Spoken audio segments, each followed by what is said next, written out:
Hello everybody, this is Jessica from the Ebony Escape, and today I'm drawing some characters from the book Happily Ever Afters by Elise Bryant and giving a review of the story.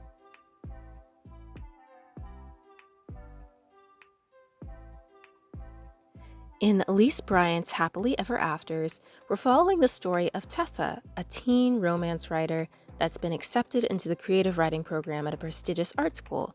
The only problem is that this school is cross-country from her best friend Caroline, who's been the only reader of her stories. As a student of the creative writing program, her teacher will review her work, and she has to participate in group critiques with her peers.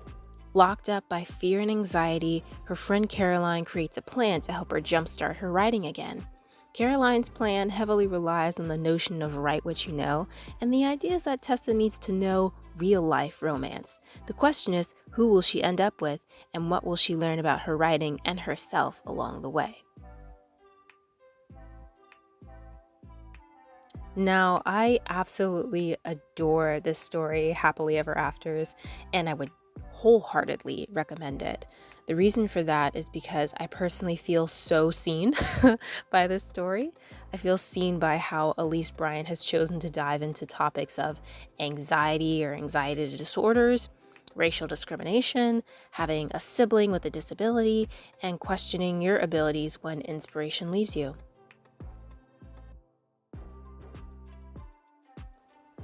Like I was saying, I feel so seen by this story, so I feel like it works for me because of the personal thoughts and takeaways that I have for it. I mean, on a general basis, I think that there would be lots of people that would enjoy this story, but the topics that I listed made this story feel like Elise Bryant knew secrets about me or something. You know how you feel like when an author writes so clearly about things that you feel like only you struggle with, but then this light opens up and you realize, wow, there's this character that's going through something similar to what I've gone through or feels what I feel, and that's what I've got going on.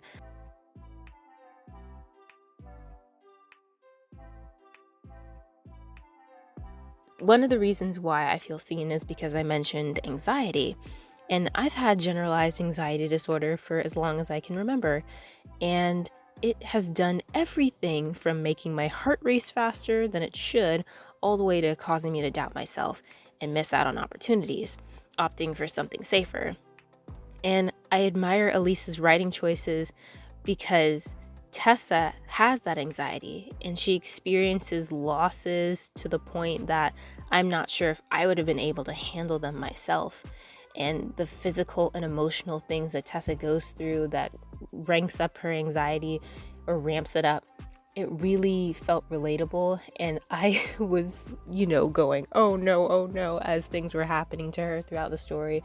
And the thing that was so interesting is through all of the different things that Tessa's gone through, as small or as big as those things were, as horrible as they were, you saw that she continued to make it and that she was strong.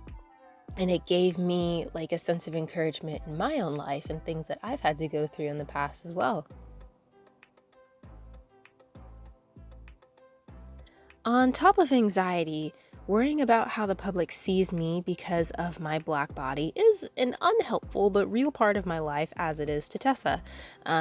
We see that Tessa grapples with absorbing microaggressions as well as outright attacks. I understand what it's like to be in the self-checkout line and making sure that I'm displaying all the items I'm purchasing while workers come closer, obviously checking to make sure that I'm not stealing.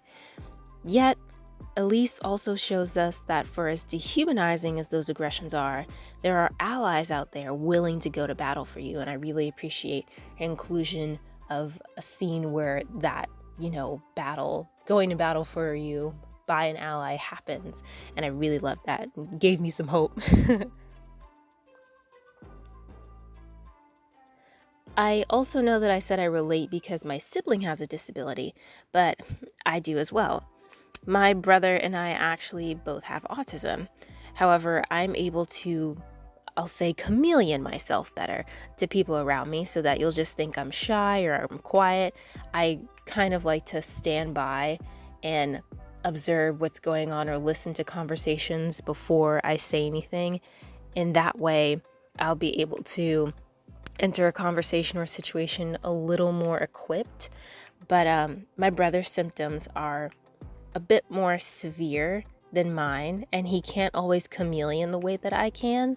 So I've witnessed people obviously treat him differently, or he's told me about the experiences that he's had, when we're not together. And in this, I can definitely understand the love and rage that Tessa feels when she goes to bat for her brother, because I've felt that feeling over the years as well.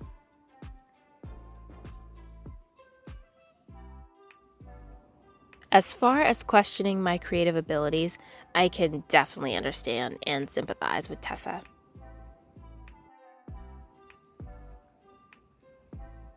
I'm currently editing my debut fantasy novel, Guardians of Masks and Memory, so doubt and fear is basically always in the back of my mind.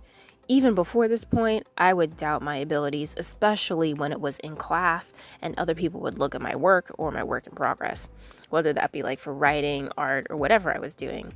Yet, Elise Bryant uses Tessa's story to tell us that even if we're afraid, we should just do it scared.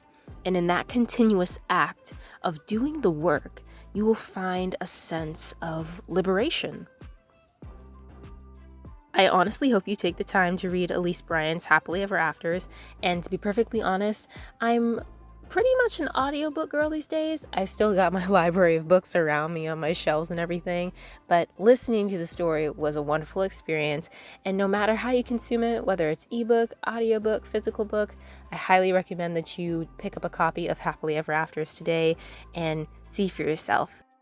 The family dynamics, diverse cast of characters, charming setting, and the protagonists make this a great story to dive into. So I hope you guys enjoy the rest of the time lapse, and I hope you have a great day. Bye!